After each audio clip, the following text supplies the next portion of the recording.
महोदय, मैं सरकार का, आदरणीय नरेंद्र मोदी जी प्रधानमंत्री जी का और स्वास्थ्य मंत्री जी नड्डा साहब का धन्यवाद करता हूं। पहले हम लोग जब इलाके में घूमते थे, गंभीर बीमारी से कोई गरीब आदमी पीड़ित होता था, उसके पास उसकी जेब में पैसा नहीं होता था, उसके चलते हम लोगों के समक्ष अपना आवेदन करता था, लेकिन उसमें हम लोग भी विवश थे, कुछ कर नहीं पाते थे। और अंत में कई उदाहरण इस तरह के हैं कि पैसा के अभाव में मरीज दम भी तोड़ देता था। इस समस्या का ध्यान हमारे प्रधानमंत्री जी ने किया और इसको एड्रेस करने के लिए आयुष्मान भारत योजना, इस योजना के लिए जितना धन्यवाद दिया जाए कम होगा। महोदय, इसके साथ साथ जन औषधि को इंट्रोड्यूस भारत की सरकार ने किया।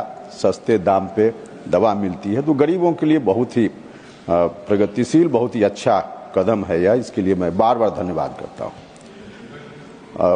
इसके अतिरिक्त स्वास्थ्य सुविधाओं में भी निरंतर वृद्धि की जा रही है।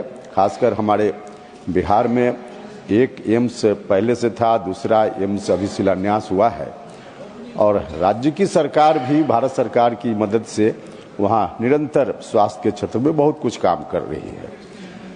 लेकिन इसके बावजूद जो बड़ी बीमारी है, उन बीमारियों के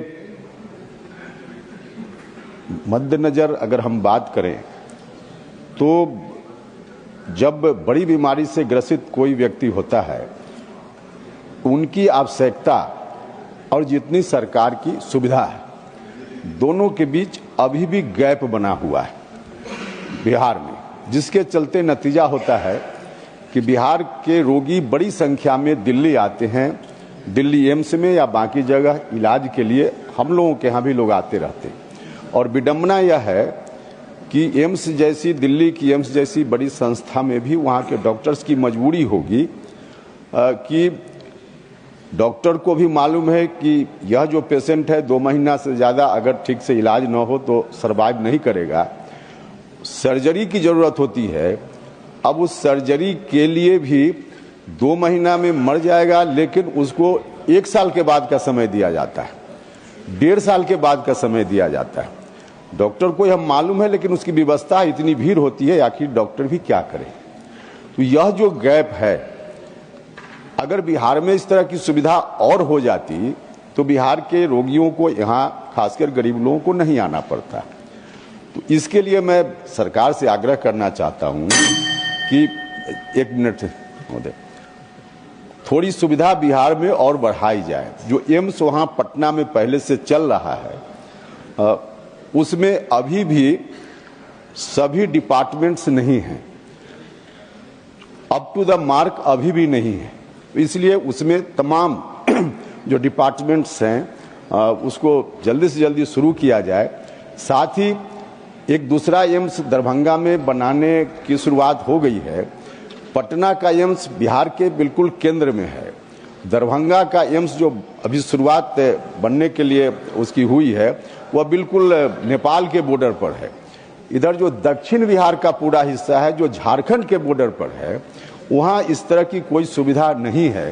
तो माननीय मंत्री जी से मैं आग्रह करना चाहता हूँ कि शाहबाद का इलाका, सासाराम, और जस्ट कंक्लूड कर रहे हैं महोदय, सासाराम जो बिल्कुल बॉर्डर से झारखंड से लगा हुआ डिस्ट्रिक्ट है रोहतास, वहाँ या औरंगाबाद, उस बीच में जो जीटी रोड है वह भी वहीं से सड़क गुजरती है, एक्सीडेंट्स वगैरह भी होते रहते हैं।